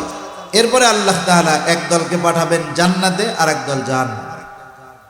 ফারিকুম ফিল জান্নাতি ওয়া ফারিকুম ফিস সাঈর, এক দল জান্নাতি আর এক দল জাহান্নামী, জান্নাতি জান্নাতে, জাহান্নামী জাহান্নামে। হাসরের ময়দানে মানুষ এত ভীত সন্ত্রস্ত থাকবে, সে নিজের পরিচয় কাউকে দিতে চাইবে না, তার পরিচিত কেউ আসলেও তাকে চিনতে চাইবে না। সেই দিন প্রত্যেকে নিজের চিন্তায় বিভোর থাকবে। আল্লাহ তাআলা কোরআনুল কারীমের মধ্যে বলেন, ইয়াউমা ইয়াফিরুল মারউ মিন আখিহি ওয়া উম্মিহি ওয়া আবিহি ওয়া সাহিবাতিহি ওয়া বানিহি লিকুল্লি ইমরিইম মিনহুম ইয়াউমা ইযিন শা'নুন ইউগনি। আল্লাহ তাআলা বলেন, কিয়ামতের দিন ভাই ভাইয়ের থেকে পলায়ন করবে। ওয়া উম্মিহি ওয়া আবিহি, পিতামাতার থেকে পলায়ন করবে। ওয়া সাহিবাতিহি ওয়া বানিহি, স্ত্রী সন্তানদের থেকে পলায়ন করবে। একটু চিন্তা করেন, এই দুনিয়ায় একজন বাবা তার যত পরিশ্রম করে, কষ্ট করে সন্তান কেন্দ্রিক, বাহিরে কত কষ্ট করে, কত পরিশ্রম করে, কিন্তু বাসায় এসে যখন কলিজার টুকরা সন্তানের চেহারার দিকে তাকায়, তার 14-15 ঘন্টার কষ্ট মুহূর্তের ভিতরে দূর হয়ে যায়। তাহলে মানুষ সন্তান, স্ত্রী, মা বাবার চেহারা দেখে কষ্ট দূর করে, দেখলে কষ্ট দূর হয়ে যায়। হাসপাতালের বিছানায় কত অসুস্থ রোগী থাকে, যখন তার সন্তান যায় সব কষ্ট চলে যায় সন্তানের চেহারা দেখে। অথচ ওই কষ্টের দিন দুনিয়ায় যাদের চেহারা দেখে কষ্ট দূর করত, ওই মুসিবতের দিন, ওই কষ্টের দিন তাদেরকে দেখতে চাইবে না। এটা তার জন্য আরো কষ্টের কারণ হবে। পালায় পালায় থাকবে, লুকায় লুকায় থাকবে, কেউ কাউকে চিনবে না, সবাই পালাইতে চাইবে, প্রত্যেকে নিজের চিন্তা করবে। এমন হবে একজন আল্লাহর কাছে বলবে, আল্লাহ দুনিয়ার সবাইরে জাহান্নামে দিয়া হইলেও আমারে আপনি জান্নাতে দিয়া দেন, মাফ করে দেন। কঠিন এক অবস্থা। হাসরের ময়দানে কয়েকটা মুহূর্ত হবে সবচাইতে কঠিন, সবচাইতে চিন্তার সময়, যখন ঘোষণা দেওয়া হবে যে আমলনামা দেওয়া হবে। কারণ এই ফলাফলের উপরে নির্ভর করতেছে কে জান্নাতি কে জাহান্নামী, কে ডানপন্থী আর কে বামপন্থী, ঠিক কিনা বলেন? ঘোষণা যখন দেওয়া হবে আমলনামা দেওয়ার, সকলেই চিন্তিত, না জানি আমলনামা কোন হাতে পাই, চিন্তিত থাকবে। ডান হাতে যারা আমলনামা পাবে তারা তো খুশি, বাম হাতে যারা আমলনামা পাবে তারা ব্যর্থ। ডান হাতে যারা আমলনামা পাবে এরা চিন্তামুক্ত যে আমরা অবশ্যই অবশ্যই জান্নাতে প্রবেশ করব, কোনো সন্দেহ নাই। আর বাম হাতে যারা আমলনামা পাবে, বুকটা চিরে হাতটাকে পেছন দিকে নেওয়া হবে, এরপরে আমলনামা হাতে পৌঁছায়া দেওয়া হবে। আমলনামা পাওয়ার পর যে যেই ভাষার মানুষ হোক না কেন, আল্লাহ রাব্বুল আলামিন সকলকে পড়বার যোগ্যতা দিয়ে দিবে। আল্লাহ তাআলা বলেন, ইকরা কিতাবাকা কাফা বিনাফসিকাল ইয়াউমা আলাইকা হাসিবা। পরীক্ষার উত্তরপত্র পাওয়ার পরে একটা ছাত্র সে খাতা দেখেই বুঝে যে আমি পরীক্ষায় পাস না ফেল। বুঝে কি বোঝে না? তারে নতুন করে বলা লাগে না যে তুমি ফেল করছো। অনুরূপভাবে আমলনামা হাতে পাইয়া ও বুঝবে যে আমার অবস্থা শেষ। আল্লাহ বলেন, তোমার হিসাবের জন্য তুমি যথেষ্ট। দেখো কি করছো দুনিয়ায়। এমন এক কিতাব, সারা জীবনের কোনো আমল ওইখানে লিপিবদ্ধ হয় নাই এমনটা হবে না। সেটা যত ক্ষুদ্র থেকে ক্ষুদ্রাতীত হোক, এমন কোন পাপ অন্যায় সেখানে লিপিবদ্ধ থাকবে না এমনটা হবে না। সেটা যত ক্ষুদ্র থেকে ক্ষুদ্রাতীত হোক না কেন। এখন স্বাভাবিকভাবে ডান হাতে আমলনামা পাইয়া জান্নাতে, বাম হাতে আমলনামা পাইছে যান। এখন জান্নাতি জান্নাতে চলে গেছে। জান্নাতে যাওয়ার পরে তো তার আর টেনশন নাই। জান্নাতে যাওয়ার পরে তার আর চিন্তা নাই। কিয়ামতের ময়দানে, হাসরের ময়দানে কেউরে সে চিন্ত না। কিন্তু জান্নাতে গিয়া সবার কথা মনে পড়বে, সবাইরে খুঁজবে, দেখি জান্নাতের মধ্যে বন্ধু বান্ধব আসেনি, দেখা যায়। খুঁজবে ঠিক, কিন্তু সবাইকে সে জান্নাতে দেখতে পাবে না। তাফসীরে ইবনে কাসীরের মধ্যে আসছে, আল্লাহ রাব্বুল আলামিন জান্নাতি আর জাহান্নামীদের মধ্যে দেখা এবং কথার ব্যবস্থা করে দিবে। জান্নাতি জাহান্নামীকে দেখবে, জাহান্নামী জান্নাতীকে দেখবে। কেমনে দেখবে? বলে আল্লাহ রাব্বুল আলামিন এই দুনিয়ায় এমন প্রযুক্তি, এমন জ্ঞান মানুষের মাথায় দান করছে। সুদূর আমেরিকা থেকে আপনার প্রিয়জন যদি আপনাকে ফোন দেয়, ঘন্টা লাগে না, মিনিট লাগে না, কয়েক সেকেন্ডের মধ্যে তাকে দেখা যায়, কথা বলা যায়। আল্লাহ তাআলাও দেখার ব্যবস্থা করে দিবে। স্বাভাবিকভাবে মানুষের চিন্তা হলো এরকম, মনে করেন আমার একটা টিনের বাড়ি আছে। আমার টিনের বাড়ির পাশে যদি 2 তলা একটা বিল্ডিং হয়, তাইলে আমার বাড়ি আর আমার ভালো লাগবে না, কারণ বিল্ডিং হইছে না পাশে, ভালোটা দেখতেছি। কিন্তু আমি যদি টিনের ঘরের মালিক, আমি যদি একটু বস্তির মধ্যে গিয়া দেখি, রাস্তার ফুটপাতে যারা শুয়ে আছে তাদের দিকে যদি একটু দেখি, বলেন তো তখন আমার টিনের ঘর আমার কাছে দুনিয়ার জান্নাত মনে হবে, ঠিক কিনা বলেন? জান্নাতি যখন জান্নাতে গিয়ে জাহান্নামীদের অবস্থা দেখবে, সাথে সাথে দেখবে না যে আমার অনেক প্রিয়জন, পরিচিত জন ওই যে জাহান্নামের মধ্যে আছে। তখন কি হবে? সে আল্লাহর কাছে কৃতজ্ঞতার মাত্রা বাড়ায়া দিবে। বলবে, আল্লাহ আপনি যদি আমার উপরে দয়া না করতেন তাইলে হয়তো ওদের সাথেও আমাকে জাহান্নামে থাকা লাগতো। এইবার জাহান্নামীরা জান্নাতীদেরকে দেখবে, জান্নাতের মধ্যে তাকায় দেখবে তার আপনজন, প্রিয়জন, বন্ধু বান্ধব, আত্মীয় স্বজন আছে, একসাথে চলছে, একই মাঠে খেলছে, একই স্কুলে পড়ছে। ও জান্নাতের নাজ নেয়ামত ভোগ করতেছে আর ও জাহান্নামের মধ্যে পড়তেছে। এই দৃশ্য দেখবার পর এমনিতেই তো তার জাহান্নামের কষ্ট, ওই যে তাকায়া যখন দেখবে দুনিয়ার কিছু কর্মের ব্যাপারে তার অন্তরে আফসোস জাগ্রত হবে। এই আফসোসটা তার কষ্ট বৃদ্ধির কারণ হয়ে দাঁড়াবে। মানুষের কষ্ট লাগার জন্য আঘাত করা লাগে না, আঘাত ছাড়া কষ্ট হয় কি হয় না? কন্ত হয়। মনে করেন আপনাকে আল্লাহ তাআলা নেয়ামত দিছে, আল্লাহ তাআলা আপনার উন্নতি, অগ্রগতি অনেক কিছু দান করছে। আপনার পাশে একজন আছে, আল্লাহ তাআলা তারে দেয় নাই। অনেক আল্লাহর বান্দা আছে, আপনার উন্নতি, অগ্রগতি, আল্লাহ প্রদত্ত এই নেয়ামত দেখে খুশি হবে না, ভিতরে হিংসার আগুন জ্বলা শুরু করবে, ঠিক কিনা বলেন? বাড়ি আপনার, গাড়ি আপনার, সম্পদ আপনার, কষ্ট লাগবে ওই আল্লাহর বান্দার। আপনি তো তারে কষ্টও দেন নাই, ব্যথাও দেন নাই, কিন্তু আপনার অবস্থা তার জন্য কষ্টের কারণ হয়ে গেছে, হিংসার কারণ। এই জন্য অনেক সময় কথার কারণে মানুষের কষ্ট বাড়ে, অবস্থা পর্যবেক্ষণের মাধ্যমে আফসোসের কারণে মানুষের কষ্ট বাড়ে। আফসোসের বিষয়টা অনেক সময় এমন হয় যে এটা দীর্ঘকাল মানুষের কষ্টের কারণ হয়ে দাঁড়ায়। হতে পারে কি পারে না? অনেকে চিন্তা করবে, মানে আমরা অনেক সময় বলা বলি করি যে এলাকা এক সময় কি ছিল, মুরব্বীদের জিজ্ঞাসা করলে কি বলবে? বলবে এই জায়গায় পানি ছিল, এক বাড়ি থেকে আর এক বাড়ি নৌকায় যাওয়া লাগতো, রাস্তাঘাট এটা কল্পনাও করি নাই, ঠিক কিনা বলেন? তখন জমির শতক ছিল কত? বলে কয়েক হাজার টাকা, দুই যুগ লাগে নাই। এখন কয়েক হাজার না, কোটি টাকা লাগে, ঠিক কিনা বলেন? এখন কতজন আফসোস করে, আহারে ওই টাইমে কতজনে কইছিল 10 শতক কিনা রাখ, পানি দেখা কিনি নাই, পানি দেখা কিনি নাই। কিন্তু এখন এই জমির দাম যে হারে বাড়ছে, স্বর্ণের দামের চাইতে বেশি বাড়ছে। এরকম কত মানুষ আফসোস করতেছে। এই যে আফসোসটা, তার লং টাইমের আফসোস, দীর্ঘদিনের আফসোস। ও জান্নাতের মধ্যে বন্ধু বান্ধবদের দেখে আফসোস করবে কেন? কারণ একসাথে চলছি, ও ইমানদার ছিল, আমি ইমান আনতে পারি নাই, নতুবা ইমান আনছে, নামাজ পড়ে নাই, ভালো কাজ করে নাই, গুনার কাজ করেছে, পাপাচারে লিপ্ত থাকছে। তখন আফসোস করে বলবে, আহারে দুনিয়ায় যদি বাকি সময়গুলো ওর সাথে কাটাইতাম, তাইলে আজকে আমিও ওর সাথে জান্নাতে থাকতে পারতাম। এই আফসোস তার কষ্ট বৃদ্ধির কারণ হবে।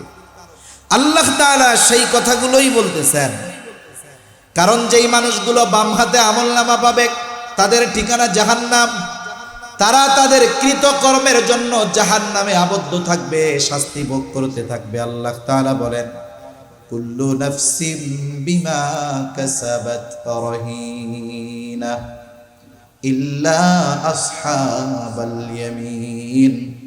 প্রত্যেকে তার কর্মের কারণে আবদ্ধ থাকবে, অর্থাৎ তাদের পাপের কারণে প্রত্যেকেই শাস্তি ভোগ করবে, জাহান্নামে থাকবে।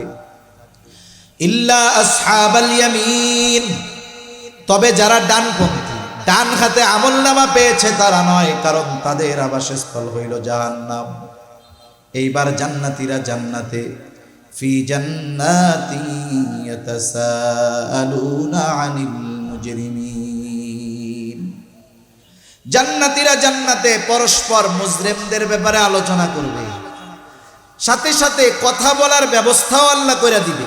জিজ্ঞাসা করবে না, কিরে ভাই ওই লোকটা জাহান্নামে গেল কেন রে ভাই, ওই লোকটা তো দুনিয়ায় আমাকে লগেই ছিল, কারণটা কি, এইসব আলোচনা করবে। এখন আল্লাহ তাআলা কথা বলার ব্যবস্থা করে দিবে। এইবার জান্নাতীরা পরস্পর জাহান্নামীদের সাথে কথা বলবে, জিজ্ঞাসা করবে, মা সালাকাকুম ফি সাকার, এই সাকার কোন জিনিসে তোমাদেরকে এই সাকারে আনলো, কেন তোমরা জাহান্নামী হইলা, কোন কারণে জাহান্নামী হইলা? যদিও আয়াতগুলো কাফেরদের ব্যাপারে নাজিল করা হয়েছে, কিন্তু বাস্তবতা হলো ওই যে কারণগুলোর কারণে তারা জাহান্নামী, ওই কারণগুলো যদি আমাদের মধ্যে থাকে, ওগুলো ধারণ করা যাবে না, বরং ওগুলো বের করে দিতে হবে। জান্নাতীরা প্রশ্ন করে, মা সালাকাকুম ফি সাকার। এখন একটা কথা তো এই জায়গায়, কি কথা? বলে এখনো তো আছি দুনিয়ার মধ্যে, তাইলে জান্নাত আর জাহান্নামী, জান্নাতি আর জাহান্নামীদের মধ্যে কথাবার্তা এটা হইল, আল্লাহ পাইল কই? এখন এই কথা বলতে গেলে তো লম্বা সময় চলে যাবে, তো একটা উদাহরণ দিলে বুঝতে সহজ হবে। মনে করেন দুনিয়ার এক জায়গাতেই একই ভবনে বসত করে একজন ভবিষ্যৎ দেখে আর একজন ভবিষ্যৎ দেখে না। কেমনে? মনে করেন বিশ্ব রোডের পাশে একজনের বাড়ি 10 তলা, একজন 10 তলার উপরে থাকে, আর একজন থাকে 1 তলায়। এখন 10 তলায় যিনি থাকেন, 1 কিলোমিটার দূরে একটা অ্যাক্সিডেন্ট হয়েছে। বলেন তো 1 তলায় যিনি আছেন তিনি কি ওই 10 তলায় থেকে যে অ্যাক্সিডেন্ট দেখছে ওটা দেখতে পারবে? তার মানে এই খবর ওনার কাছে আগেই পৌঁছায় গেছে। 1 তলাওয়ালার কাছে যেটা ভবিষ্যৎ, 10 তলাওয়ালার কাছে সেটা বর্তমান হইয়া অতীত হয়ে গেছে। এটা দুনিয়ায় হয়। এখন আমরা মানুষ, আমাদের কাছে সময়টা 3 ভাগে বিভক্ত। কয় ভাগে? সজাগ আছেন তো? কয় ভাগে বিভক্ত বলেন তো? অতীত, বর্তমান, ভবিষ্যৎ। অতীত, বর্তমান, ভবিষ্যৎ। কিছু অতীত, বর্তমান একবারে কম, আর সামনে আছে ভবিষ্যৎ। কিন্তু আল্লাহ তাআলা হলেন সময়ের স্রষ্টা। আমাদের কাছে যেটা অতীত ওনার কাছেও এটা প্রেজেন্ট, আমাদের কাছে যেটা ভবিষ্যৎ ওনার কাছেও এটা প্রেজেন্ট। তার মানে আমাদের কাছে যেটা হবে ওটা আল্লাহর কাছে হয়ে গেছে। কথা বুঝেন নাই? যেহেতু উনি সময়ের স্রষ্টা, ওনার জন্য সময় 3 ভাগে বিভক্ত নয়, সব ওনার সামনে বর্তমান। আর আমাদের কাছে সময় বা কিছু ঘটনা, কিছু অতীত হয়ে গেছে, কিছু বর্তমান, আবার কিছু ঘটনা ঘটবে ভবিষ্যতে আমাদের কাছে। কিন্তু সময়ের স্রষ্টা যিনি, যেই ঘটনা আমাদের কাছে ঘটবে সেটা আমাদের কাছে ভবিষ্যৎ, কিন্তু আল্লাহ তাআলার কাছে বর্তমান।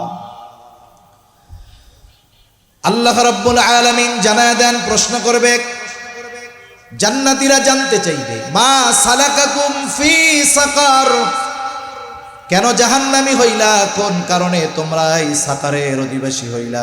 1 নাম্বার তারা বলবে, ক্বালু লাম নাকু মিনাল মুসাল্লিন।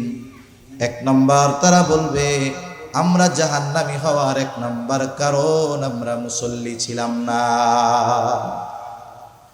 মুফাসসিরিন কেরাম লিখেন যে আমরা ইমানদারদের মতো ঈমান আনি নাই, নামাজে অংশগ্রহণ করি নাই, এই জন্য আমরা জাহান্নামী। 1 নাম্বার কারণ। আমরা যদি স্বাভাবিকভাবে আয়াতগুলোকে সবার ব্যাপারে ধরি, তাহলে প্রথম বিষয় জাহান্নামে যাওয়ার কারণ কি? নামাজ না পড়া। একজন ইমানদারও যদি ইচ্ছা করে নামাজ না পড়ে, ঈমান যদি থাকে, হয়তো অনন্তকাল জাহান্নামে থাকবে না, কিন্তু এই নামাজ না পড়ার কারণে শাস্তি হবে কি হবে না? আল্লাহ যদি মাফ করে দেয় ভিন্ন কথা, কিন্তু স্বাভাবিক নিয়ম শাস্তি তাকে ভোগ করতে হবে। তাহলে 1 নাম্বার কারণ বলবে, লাম নাকু মিনাল মুসাল্লিন, আমরা মুসল্লি ছিলাম না, নামাজি ছিলাম না। মুসল্লিকে সপ্তাহে 1 দিন মসজিদে হাজিরা দিলে সে মুসল্লি নয়। ঢাকা শহরে অনেক মসজিদ 5 তলা, 6 তলা, 7 তলা মহল্লার ভিতরে। তার মানে জুমার দিন যত মানুষ আছে সব ওই মহল্লার লোক। মসজিদে যত মানুষ, রাস্তার মধ্যে তার চাইতে দ্বিগুণ মানুষ। মানুষগুলো বাহিরের নয়, বরং ওই মহল্লার। দেখা যাবে জুমার দিন যেই মসজিদ 6 তলা 7 তলা ভরে, রাস্তাঘাট পরিপূর্ণ হয়ে গেছে, ওই মসজিদে ওই দিনের আসরের নামাজে 6 তলা বহুদূর নিচের তালার 5 কাতারও ভরে না। এইবার যদি আপনি পার্সেন্ট ভাগ করেন, ওই জুমার নামাজে যারা আসছিল আর আসরের নামাজেরটাও যদি ধরেন, দেখবেন জুমার নামাজে যেই পরিমাণ লোক আসছে তার 5% লোকও আসরের নামাজে আসে নাই। তার মানে 95% মানুষ 5 ওয়াক্ত নামাজ পড়ে না। আবার যদি আর একটু যাচাই বাছাই করেন, আর আখের মেশিনে আখ ভাঙে দেখছেন, প্রথম যখন ভালোটা দেয় রস পড়ে না, এরপরে আবার দেয় রস পড়ে, এরপরে আমরা দেখি সুখ না, এইবার ও ওইটারে মুড়াইয়া আবারও মারে, দেখি এরপরেও রস বের হয়। মনে হয় ব্যবসা এরকম, আরো 10 বার দিলে রস বের হইতেই থাকে। এইরকম যদি একটু চাপ দেন আর কি, তাহলে দেখবেন এই 5% মুসল্লির মধ্যে 3.5-4%-এর নামাজ আবার হয় না। তাহলে খুঁজা টুইজা পাওয়া যাবে কি? যত মুসলমান আছে দেখা যাবে 1% বা 2% নামাজির নামাজ হইতে পারে। অবস্থা এরকম। এটাই বাস্তবতা, এটাই বাস্তবতা। অনেক 5 ওয়াক্তের মুসল্লি আছে, দোয়াই কুনুত পারে না, 30 বছর ধরে নামাজ পড়ে, কুল হু আল্লাহ দিয়ে চালায় দেয়, শেখারও চেষ্টা করে না। আবার এটাও চিন্তা করে দোয়াই কুনুত জানি না, এটা যদি ইমাম জানে তাহলে ইজ্জত থাকবো। আল্লাহু আকবার। তাহলে মুসল্লি তো সে যার হৃদয়ের সাথে মসজিদের সাথে সম্পৃক্ততা আছে, ঠিক কিনা বলেন? সে নামাজের সময় যেখানেই থাক না কেন, সময় যখন হয় সে আর বাইরে থাকতে পারে না। মসজিদের সাথে ওই যে লোহার সাথে চুম্বকের যেমন আকর্ষণ, সময় হলে মসজিদের দিকে দৌড় শুরু করে দেয়। হাদিসের মধ্যে আসছে, আরশের ছায়ায় 7 শ্রেণীর মানুষ স্থান পাবে। এদের মধ্যে 1 শ্রেণীর মানুষ, নবীজি বলেন, রাজুলুন কলবুহু মুআল্লাকুম ফিল মাসাজিদ, ওই ব্যক্তি যার অন্তর মসজিদের সাথে সম্পৃক্ত ছিল, এই বেটাই হলো আসল মুসল্লি। যত ব্যস্ততা থাক, যত চিন্তা থাক, দোকানদার যত কাস্টমার থাক, যত ব্যস্ততা থাক, নামাজের সময় যখন হয়ে যায় সে সব কিছু বাদ দিয়ে আল্লাহর কুদরতি কদমে লুটিয়ে পড়ার জন্য চলে আসে। ইনি হলো আসল মুসল্লি। আর ওই ধরনের মুসল্লি, জাহান্নামে যাবেন না মুসল্লির অভাব নাই আমাদের দেশে। আমরা প্রকৃত মুসল্লি হব, বলেন আমিন। আল্লাহ কবুল করুক। এখন নামাজ পড়লে লাভ আছে না নাই? আখেরাতের লাভ আছে না? শুনেন, যে কোনো ইবাদত, যত ইবাদতের কথা বলেন, প্রত্যেকটা ইবাদতের পরকালের কল্যাণের সাথে সাথে দুনিয়াবি কল্যাণও আছে। দুনিয়াবি কল্যাণও আছে, হয়তো আমাদের জানা নাই কিন্তু আছে। যেমন দেখেন, একজন দান সাদকা করে, সে যদি চিন্তা করে আমি টাকা পয়সা দান করলাম, নিজে কষ্ট কইরা উপার্জন কইরা দান কইরা দিলাম, এখানে আখেরাতের ফায়দা আছে, দুনিয়ার লাভ কি? নবীজি বলেন না, দুনিয়ার লাভ আছে। এই যে সাদকা, এটা বালা মুসিবতকে দূর করে দেয়। সুবহানাল্লাহ বলে। দেখা যাবে ছোট ছোট সাদকা অনেক সময় বড় বড় বিপদ থেকে বাঁচার কারণ হয়ে যায়। এই জন্য যত ইবাদত আছে আল্লাহ তাআলা এইগুলোর প্রতিদান শুধু দুনিয়ায় দেয় তা না, আখেরাতে দেন তা না, দুনিয়ায়ও দেয়। এখন যদি নামাজি হয়ে যায় দুনিয়ার লাভও আছে, কারণ অধিকাংশ মানুষ নামাজের ব্যাপারে উদাসীন, গাফেল হওয়ার অন্যতম কারণ হলো এই দুনিয়া, দুনিয়ার কর্ম। অনেকে দোকানদারি করে, মসজিদের পাশেই, নামাজ পড়ার টাইম পায় না, কাস্টমারের অনেক ভিড়। অনেকে রিক্সা চালায়, নামাজ পড়ার টাইম পায় না, চাকরি করে, নামাজ পড়ার টাইম পায় না, শত কাজে ব্যস্ত, নামাজ পড়ার টাইম নেই। তাহলে মানুষ নামাজ না পড়ার, মসজিদে না আসার যত কারণ আছে, এর মধ্যে অন্যতম একটি কারণ হলো তার পেশা বা কর্ম। ঠিক কিনা বলেন? আপনি যদি জিজ্ঞাসা করেন আসেন না কেন, বলে কর্মব্যস্ততার কারণে মসজিদে যাইতে পারি না। এই যে মানুষ কর্ম করে, কাজ করে, এত পরিশ্রম করে, কেন করে? শখে করে না, করে রিজিকের জন্য, জীবন উপকরণের জন্য। ঠিক কিনা? রিজক এটা ব্যাপক অর্থবোধক একটি শব্দ, শুধু টাকা পয়সা নয়, জীবন উপকরণ, জীবন চালাতে যা দরকার সব রিজিকের মধ্যে সম্পৃক্ত। কিন্তু স্বাভাবিকভাবে আমরা টাকা পয়সা হইলে সব পাওয়া যায়, তো এই জন্য মনে করি এটাই রিজক। টাকা পয়সা থাকলে বুড়া একজন ব্যক্তি, সেও একজন যুবতীর স্বামী হইতে পারে। একজন কালো কুশ্রী চেহারার লোক, সে একজন সুন্দরীর দোহাই দিয়ে নামাজ পরিত্যাগ করে আবার কর্ম করে রিজিক অন্বেষণের জন্য। এই মানুষগুলো চালাক না বলদ? জোরে বলেন। এদের মতো বলদ বোকা সমাজে আর কেউ না। এই জন্য আপনার আমার আয়ে বরকত তখন হবে যখন আমি যথাসময়ে রাজ্জাকের দরবারে হাজিরা দিব। ঠিক কিনা বলেন? এজন্য নামাজ পড়লে দুনিয়ার লাভ আছে, আর লাভ দরকার নেই, অল্প দুই একটা বলে শেষ করে দিব ইনশাআল্লাহ। আখিরাতের লাভ কি? হাদিসের মধ্যে আসছে, আউয়ালু মা ইউহাসাবু বিল আবদু ইয়াউমাল কিয়ামাতিস সালাহ। কিয়ামতের দিন সর্বপ্রথম নামাজের হিসাব নেওয়া হবে।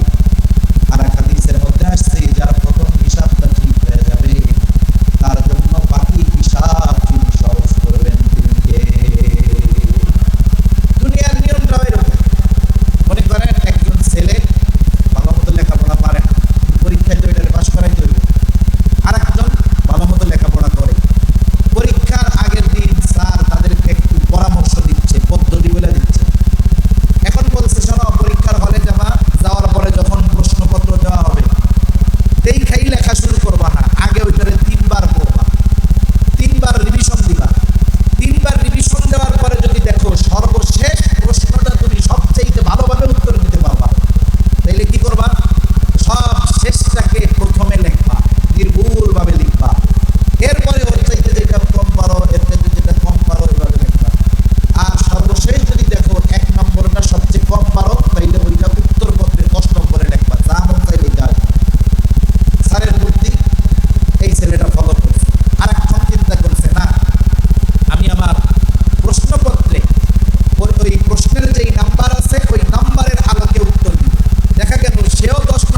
খালি কাটা ছেঁড়া। এখন শেষের গুলো সব ভালো লিখছে, কিন্তু প্রথমটা ভালো লিখতে পারে। এবার উত্তরপত্র যখন এক্সামিনারের কাছে গেছে, উনি দেখতেছে যে এই ছেলেটার প্রথম প্রশ্ন নির্ভুল, এত সুন্দর লিখছে। পাশে আবার ওয়াইফ আসছে চা দেওয়ার জন্য, দেখাইতেছে যে দেখো ছেলেটা কত ভালো লিখছে, লিখছো লেখাটা কত সুন্দর। এবার ওয়াইফ বলতেছে, শোনো, নাম্বার তো আর শ্বশুর বাড়ি থেকে দিবা না, তোমার তো 10-এ 10 দেওয়ার ক্ষমতা আছে, দিয়া দাও, তাতে কি হয়েছে? এই যে মুড ভালো। এবার দিছে 10-এর মধ্যে 9 বা 8 বা 10-এ 10 দিয়া দিল, কলম উপরে উঠছে, ঠিক না? উপরে উঠছে না? এইবার চিন্তা করে প্রথমটা তো ভালো, পরের গুলো ভালোই হইল, টাকা। লাস্টে একবারে শেষ প্রশ্নের উত্তরে ও ওর বাবার নাম 14 গোষ্ঠীর নাম লিখছে, যা প্রশ্নে চাইছে কিছুই লেখে নাই। চিন্তা করে যা, এটাও মনে হয় ভালোই লিখছে, কমপক্ষে 10-এ 6 দেখা যাবে। ওই যে যেটা ভালো ওইটা আগে লেখার কারণে বাকিগুলায় মার্ক পায়া গোল্ডেন A+। আরেকজন শুরুতে খারাপ লিখছে, শেষের গুলা সব ভালো, কিন্তু মুড একটু খারাপ, 10-এর মধ্যে 2 দিছে। এখন কলম আর উঠে না, শেষে যেটা নির্ভুল লেখছে ও আগে লেখা 10-এ 10, আর ওই নির্ভুলটা ও শেষে লেখা 10-এর মধ্যে 5 পাওয়া কষ্টকর অর্জন। দুনিয়ার নিজামটা এরকম দেখেন, প্রথমে ভালো দেখে বাকিগুলাকেও ভালো মনে করতেছে। অনুরূপভাবে যখন নামাজের হিসাব ঠিকঠাক মতো হয়ে যাবে, বাকি হিসাবগুলো আল্লাহ তাআলা সহজ করে দিবে। কেমনে? বুজুর্গানে দিন বলেন, আরো তো ত্রুটি বিচ্যুতি অন্যায় থাকবে, কিন্তু আল্লাহ তাআলা দেখাও না দেখার অভিনয় করবে। মনে করেন মাদ্রাসার মধ্যে বা স্কুলের মধ্যে একটা ছেলে পড়ালেখায় 100-তে 100, হুজুরে কইছে হুজুর আমি একটু 1 নম্বরে যাই। এইবার 1 নম্বরের কথা 5 মিনিটের জায়গায় 15 মিনিট খাইয়ে আসছে। হুজুর দেখে কিছু বলে না, কারণ পড়ালেখা ঠিক আছে তো, কিছু বলে না। মানে শাস্তিযোগ্য অপরাধ যদি না হয়, পড়ালেখায় ঠিক একটু চঞ্চল, ওস্তাদ অনেক উল্টাপাল্টা দেখাও না দেখার ভান করে, কিছু কয় না। কিন্তু আরেকজন খুব ভালো, কিন্তু লেখাপড়া ঠিক মতো করে না, পড়তেছে ঠিক মতো। এখন ওরে যখনই প্রস্রাবে চাপ দিছে, দাঁড়াইছে, হুজুর একটু 1 নাম্বার, এমনি তো দাঁড়াইছে ডরে ডরে। আর হুজুর কয় কাম হইছে, এই বয়সে ডায়াবেটিস বানাইছো না, খালি মতন আর মতন, লেখাপড়া নাই, খালি প্রস্রাব করতে যায়। চিন্তা করছেন? ওই যে ও লেখাপড়া পারছে, মূলটা ঠিক আছে, বাকিগুলো একটু উল্টাপাল্টা হইছে, দেখাও না দেখার ভান করে ওস্তাদ। আর ওর লেখাপড়া ঠিক নাই বিধায় যাই চোখে পড়ে খালি এই করে, ওই করে, সেই করে। কিয়ামতের দিন এরকম হবে, নামাজের হিসাব সহজ ঠিক, বাকিগুলা তো অন্যায় থাকবেই, কিন্তু আল্লাহ দেখাও না দেখার ভান কইরা বান্দারে মাফ কইরা দিবে। সুবহানাল্লাহ। যাই হোক, কথা লম্বা হয়ে যাইতেছে। আল্লাহ তাআলা জানায় দিলেন, জাহান্নামীরা 1 নম্বরে বলবে আমরা মুসল্লি ছিলাম না, এই কারণে জাহান্নামী। এখন আপনারা একটু জবান খুইলা বলবেন, এরা মুসল্লি না হইয়া জাহান্নামী হইল, এরা তো মুসল্লি নয়, আমরা কি হব? জোরে বলেন, জোরে বলেন না কি হব? আমরা মুসল্লি হব। শত ব্যস্ততা থাক, শত কাজ থাক, নামাজ আমরা বাদ দিব না। যেখানেই থাকি না কেন, নামাজের সময় যখন হবে, এই কপালটাকে আল্লাহর কুদরতি কদমের সাথে লুটায়া দিব। 2 নাম্বার তারা বলবে, মা সালাকাকুম ফি সাকার, ক্বালু লাম নাকু মিনাল মুসাল্লিন ওয়া লাম নাকু নুতঈমুল মিসকিন। যারা মিসকিন, নিঃস্ব, অসহায়, আমরা তাদেরকে খানা দিতাম না। সাধারণভাবে খানা খাওয়ানো ফজিলতের কাজ। নবীজির কাছে এক ব্যক্তি আসছে, এসে জিজ্ঞাসা করতেছে, আইয়ুল ইসলামি খাইর, ইসলামের মধ্যে ভালো আমল কোনটা? নবীজি ছিলেন উম্মতের রুহানি ডাক্তার। একই প্রশ্নের জবাব, ব্যক্তির ভিন্নতায় জবাব নবীজি ভিন্ন দিতেন। এই ব্যক্তির ব্যাপারে নবীজি জবাব দিলেন, তুতঈমুত তাআম ওয়া তাকরাউস সালাম আলা মান আরাফতা ওয়া মান লাম তারিফ। নবীজি বললেন, মানুষকে খানা খাওয়াও, আর পরিচিত অপরিচিত সবাইকে বেশি বেশি সালাম দাও। নবীজি বললেন খানা খাওয়াও। এখানে নবীজি কোনো স্তর বিন্যাস করেন না, বলেন নাই যে গরিবরেই খাওয়াইবা, ধনীরে খাওয়াবা না। একজন গরিব, সে যদি আল্লাহর সন্তুষ্টির জন্য, জাগতিক কোনো স্বার্থের জন্য নয়, একজন ধনীরে খাওয়াইছে আল্লাহর সন্তুষ্টির জন্য, বলেন তো সে সওয়াব পাবে কি পাবে না? পাবে। এখন যার প্রয়োজন নাই তাকে যদি আল্লাহর জন্য খাওয়ানো হয়, এখানে যদি সওয়াব হয়, তাহলে যার প্রয়োজন আছে খাবারের তাকে যদি খাওয়ানো হয় সওয়াব আছে না নাই? এখানে দুটো কাজ হবে, একটা খানা খাওয়ানোর প্রতিদান পাওয়া যাবে, দ্বিতীয় খানা তার প্রয়োজন ছিল, প্রয়োজন মেটানোর সওয়াব পাওয়া যাবে।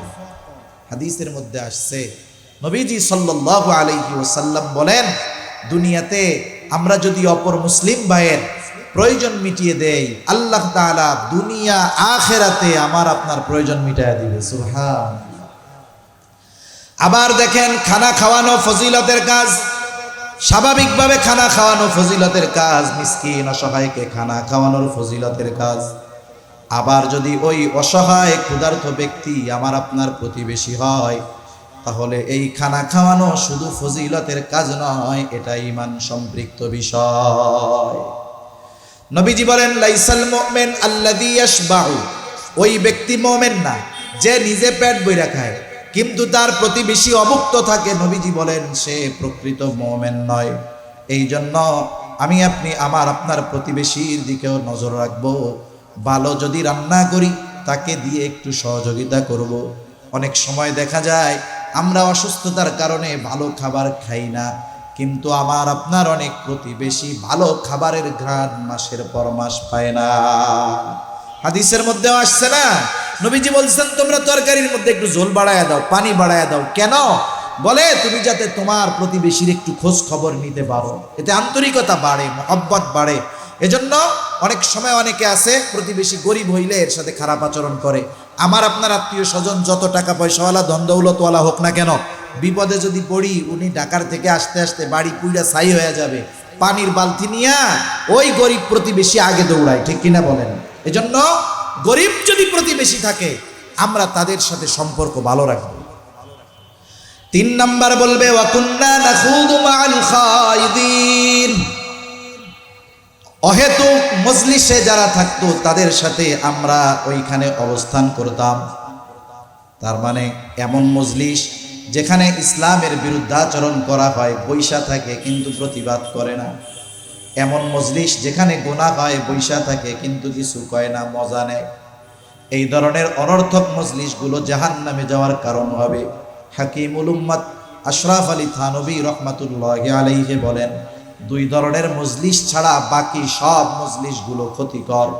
একটা হলো দুনিয়াবি উপকারী মজলিস, যেই মজলিসে দুনিয়াবি বৈধ কল্যাণ আছে, উপকার আছে, এমন মজলিস। আর দ্বিতীয় হলো দ্বীনি মজলিস। এই 2 ধরনের মজলিস ছাড়া বাকি মজলিসগুলা অধিকাংশ সময় গুনার মজলিসে পরিণত হয়ে যায়। চায়ের দোকানের মজলিসগুলা, ওইখানে কোরআন হাদিসের কথা হয়, ওইখানে কেমনে গুনার থেকে বাঁচা যায় এই কথাগুলো হয়, হয় না?